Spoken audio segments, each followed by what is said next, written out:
পুরনো ডায়েরির গোপন চিঠি। যুবক অরিত্র তার প্রয়াত দাদার পুরনো কাঠির আলমারিটা পরিষ্কার করছিল। হঠাৎ তার হাতে ঠেকল একটা ধুলো মাখা চামড়ার বাধাই করা ডায়েরি। আলমারির এক কোণে সবার অলক্ষ্যে পড়েছিল সেটি। কৌতূহল নিয়ে সে ডায়েরিটা খুলল। ডায়েরির পাতাগুলো হলুদ হয়ে গেছে। ভেতর থেকে ভেসে আসছে পুরনো কাগজের এক অদ্ভুত গন্ধ। পাতা উল্টাতে গিয়ে মাঝপথে সে খুঁজে পেল একটা ভাঁজ করা চিঠি। চিঠির ভাঁজের ভেতরে সযত্নে রাখা ছিল একটি শুকনো বেলি ফুল, যা সময়ের সাথে সাথে বাদামি হয়ে গেছে। কাঁপা কাঁপা হাতে অরিত্র চিঠিটা খুলল। প্রায় 50 বছর আগে লেখা চিঠিটা তার দাদা অনিমেষের হাতের লেখায়। প্রাপকের নামের জায়গায় লেখা মালতী। চিঠিতে লেখা ছিল এক গভীর প্রেম, না বলা কষ্ট আর এক আত্মত্যাগের গল্প।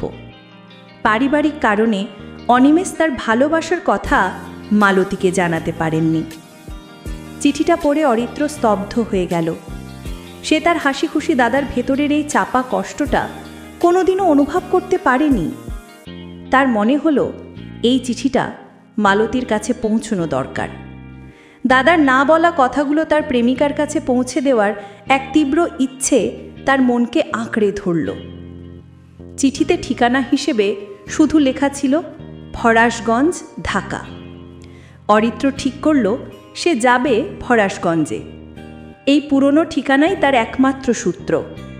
সে তার বাইক নিয়ে বেরিয়ে পড়ল পুরনো ঢাকার সেই ঐতিহ্যবাহী এলাকার উদ্দেশ্যে। ফরাশগঞ্জের অলিগলিতে ঘুরতে ঘুরতে অরিত্র বয়স্ক মানুষদের সাথে কথা বলতে শুরু করল।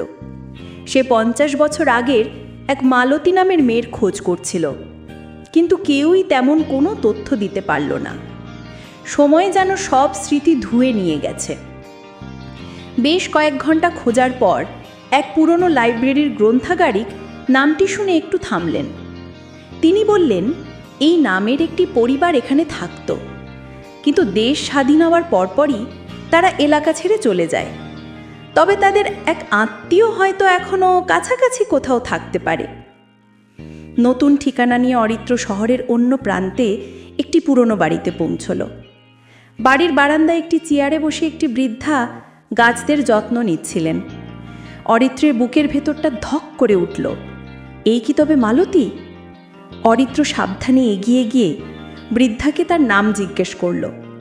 বৃদ্ধা যখন বললেন তার নাম মালতী, অরিত্র তার হাতে দাদার লেখা চিঠিটা তুলে দিল। চিঠিটা হাতে নিয়ে মালতীর চোখে জল ভরে উঠল। 50 বছর আগের স্মৃতিরা যেন জীবন্ত হয়ে ফিরে এলো। মালতী অরিত্রকে জানালো সে অনিমেষের জন্য অনেক দিন অপেক্ষা করেছিল, কিন্তু সময়ের সাথে সাথে জীবন নিজের পথ তৈরি করে নেয়। চিঠিটা পেয়ে তার সব অভিমান যেন ধুয়ে গেল।